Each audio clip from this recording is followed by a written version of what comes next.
Hello, everybody, and welcome back to the farm. Well, I'm not gonna lie, I've been in a rut. My rut started at the end of May and it's continued all the way now to the beginning of July. My whole plan for this summer derailed. It started with the tractor breaking and the inability to get apart, and then things just compounded.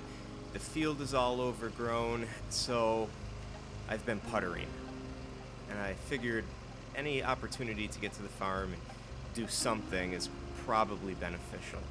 So, since I've never really played with the backhoe on my mini loader, I thought this would be a good chance to see what it could do as I tried to dig out a stump. And unfortunately, it was a failure. It just didn't have the power to get through the roots. It lifted up the entire loader. So I figured, let me try and see if I could do some grading with the front loader. And again, it was very slow going and it just didn't work out right. So this little tractor loader backhoe thing, it has its place. It's good for certain things if you need to move material or dig in soft soil, but anything that requires some real power, like what you see on the big commercial industrial backhoes, this little guy just doesn't have it. So I switched tracks and I decided to tackle something that's been lingering since early spring or even late winter, and that's clearing the front of the barn. Now, if you recall, back in January or February, the power company came through and they topped the trees in front of the barn, and they left everything laying here, and here's where it has stayed since it was done. So I finally found a guy to clean all of the brush out of the field, that big pile of wood, and some other piles that I have around the field. So I figured if I can't do anything else, this seems like a good time to do something very simple and mindless, and that is to just cut up these topped limbs, pull down some ivy, which was very satisfying, by the way. It really made a difference to the front of the barn. And to just spend some time out here and try and improve the curb appeal of this structure. So there were 4 or 5 trees that were topped, and I had to cut up all the branches, and I decided to just make another pile since the guy is going to be cleaning everything anyway. And I just went right down the row. I started cutting things, I pulled the vines, and what ended up being left was just the trunks of the tree. But much like everything else, things that should have taken an hour or 2 hours just lingered on. So I figured that this would be a good opportunity to just take you along on a process of what an average uneventful weekend looks like for me when I come to the farm. Usually I get here and I have maybe 3 or 4 hours, or if I'm lucky and if I'm here in the area and not traveling for work, I could come out during the evenings during the week and spend an hour or 2 each night and just do some work. And this is what it looks like. It's usually just me and some tools and a task, cutting some stuff, moving some stuff, trying to organize things, and trying to execute some sort of a plan. And the plan here is just to try and improve the curb appeal. Now, as you look at this end of the barn here, you can see that the ivy and the grapevines and all that other crap is just piled up against the side of this barn. And what I didn't realize is there's a silo under there. So getting all of that cut down is going to be a process because most of it lives much higher up the side of the barn. So with everything clear in front, now came the exciting time, and that was to cut down the trunks of the trees that remain in front of the barn. So most of these have a lean, and fortunately the lean is either toward the left or toward the right, except for one, the one all the way on the far left-hand side, which leans toward the road. So I tried to do some careful cutting, and allow these things to fall where they naturally lean toward. And I also took this opportunity while the weather was nice and it was light and I had the chainsaw working to cut down the stumps right to ground level so that A, the stumps can be taken with all the rest of the brush, but B, so that it doesn't look like a job that's half done. So after assessing the lean of some of these and trying to figure out where they needed to go, I just went one by one down the row, and fortunately, knock on wood, or knock on the trunk of a tree, everything was going pretty well until I got to the far ends, both the left and the right. Now, yeah, I did struggle with a few of these. I probably could have cut them a little bit further through, but I really wanted to control the direction which these things were falling, and I didn't really want to leave it completely to gravity.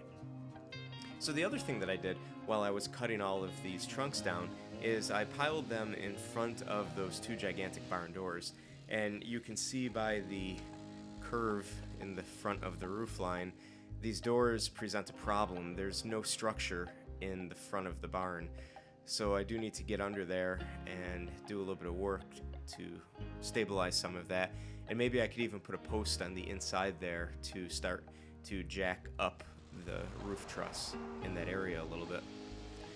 But the logs in front of the barn eliminate the natural swaying of those doors. They're huge doors and they do sway in the wind. And it also just helps to prevent people from fooling around, getting in, animals also. So it is what it is. Now this guy that I'm cutting through, I'm trying to watch for traffic as I'm cutting it because I didn't know how far it was going to land by the road, because it was going to go toward the road. And fortunately there was a break in traffic and I was able to get it cut all the way through and push it over, and it landed probably 4 inches from the edge of the road. Yeah, there were some runners that went by too. Everybody was waving and they think it's novel that I have a camera out. But anyway, so yep, this tree went down. It just narrowly missed the road. I didn't want to give any passersby a heart attack seeing a tree falling toward the road, so I was a little bit slower with these last two than I probably could have been, but I was making sure that the coast was clear. Now this is a problem here because there's a branch sticking out right above my head that is kind of like a counterweight, and I could probably have cut that down, but it was a real reach with the chainsaw and it just didn't seem safe. So since this tree was leaning in toward the barn a little bit and leaning toward the left, I figured that with a little bit of elbow grease I could get it to fall. But what happened was the extra weight of that branch ended up pulling it back toward the right, and it pinched the chainsaw a couple times. So I really had to wiggle the tree around, and I was able to get it cut through, but then I struggled with how to get it to fall because this thing was huge and heavy.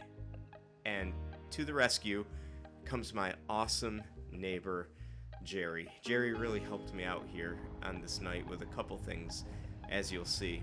But the two of us together were able to knock this over. Now, I'm going to say sadly here, but I only mean that it's sad for me. By the time everybody watches this video, Jerry and his wife will have moved out of their house across the street from my farm and moved down to Tennessee.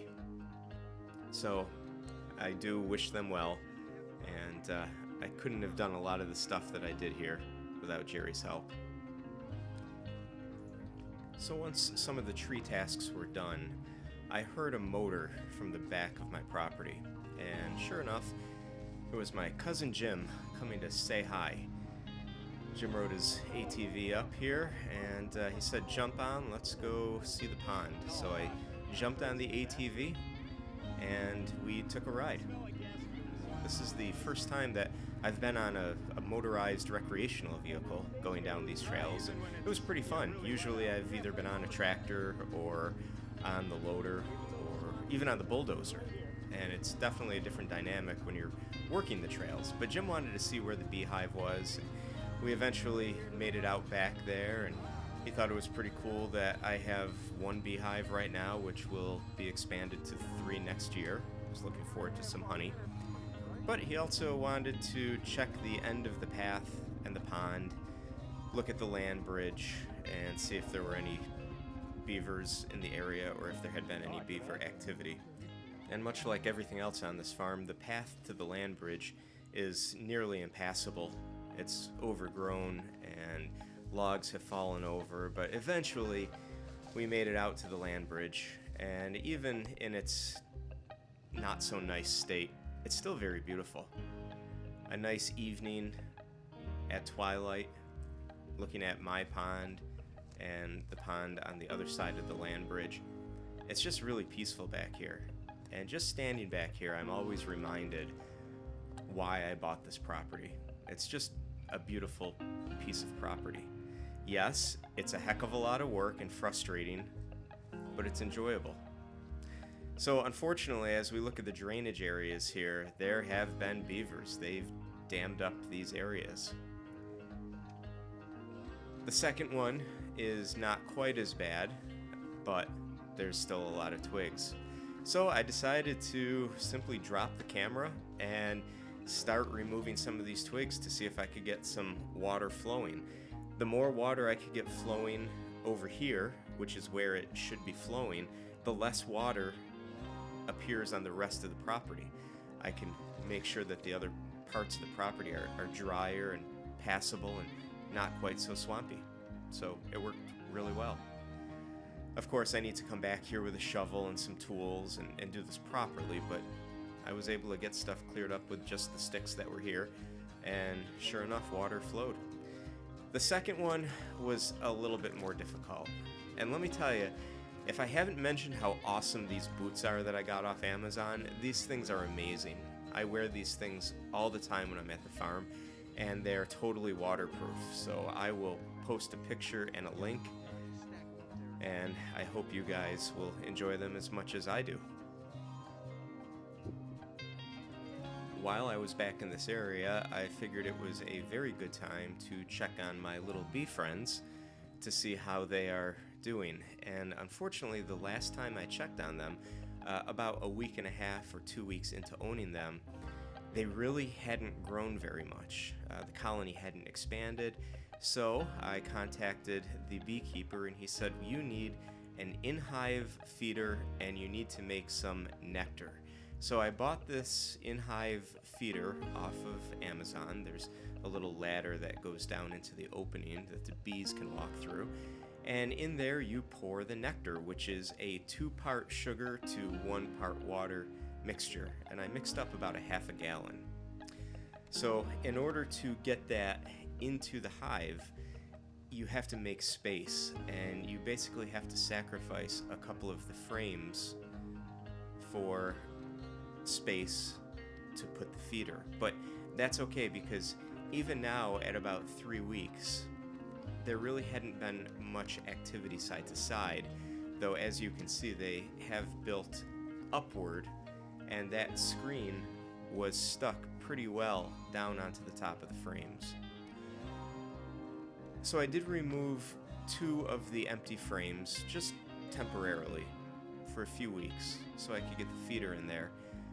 And once the bees are fed and they really start thriving here, I could take the feeder out, put the frames back in, and then put the super on top. So now it's just a simple matter of taking this sugar water mixture and pouring it into the feeder, hopefully not spilling too much everywhere. So the funny thing about the bees here is that if you don't feed them inside the hive, you have to feed them far away from the hive. And they say that if you're going to just put a bucket out with this liquid in it, you have to do it like a couple hundred yards away from the hive, because their little waggle dance and their directions that they give to people to find the food, they're not accurate up close. So I figured instead of messing around with a bucket of sugar water somewhere, in the outskirts of the farm, I was just going to put this inside the feeder, and it seems to have worked. Once I got it in there and the liquid in there, the bees immediately started going toward it. So we'll see in a few weeks. I also took this opportunity to do a little decorating. In case anybody comes to this area, it's always nice to welcome them with signs and some decorations. Unfortunately, all the flowers I planted, none of them bloomed. So I'm making do with what I have for right now, and we'll see what comes next. So with the sun setting, I had one more task that I wanted to accomplish, and that was to bring down the leaning tree all the way to the right here. And as I cut it, something terrible happened. It got hung up on a wire. Apparently there was an old wire that was connected between these two barns, and it was hidden in the canopy of the tree. You couldn't see it. So fortunately I had a strap, and somehow, by some miracle, I managed to hook it. On my first attempt, I could hardly see the thing. And I figured a few pulls would free it, and unfortunately that wasn't the case. I didn't know where this tree was going to fall, so Jerry was standing by the road to direct traffic, and man, I put all my weight into tugging on this super fine, thin, nearly invisible wire, and even with all of this shaking and the weight of the tree against it, it wasn't budging. So Jerry said, I'm gonna come over and help you. Between the two of us, we'll both get it. So Jerry came over. He said he was gonna put his back into it, and holy cow, did he ever. He put all of his weight into it, and boom, down he went. Oh, I felt terrible, but he said he was fine, he wasn't hurt. He landed on a very soft pile of dirt, but the two of us did manage to snap the wire. So then I simply snagged one of the branches, because now the tree itself was hung up on the barn, and Jerry and I did the exact same thing again. This time nobody fell, and fortunately nobody got hurt through this process, but we both pulled one side of the strap and we managed to free the tree, and down the tree came. I cut it up, added it to the pile, and another task done. So as I end this video, I want to end it on a high note, and I want to show you what just arrived. Against all odds, I found a drive shaft for my tractor. The YouTubers gave me some comments. They offered some suggestions. And $621 later, I received this teeny tiny piece of metal, and I'm bringing it to the tractor place tomorrow. So thanks for hanging in there with me through this video. Nothing exciting happened except for the tractor piece came in, but please stay tuned. There's a whole lot more coming, and the door has been opened for the rest of the summer. Thanks for watching. We'll see you on the next one.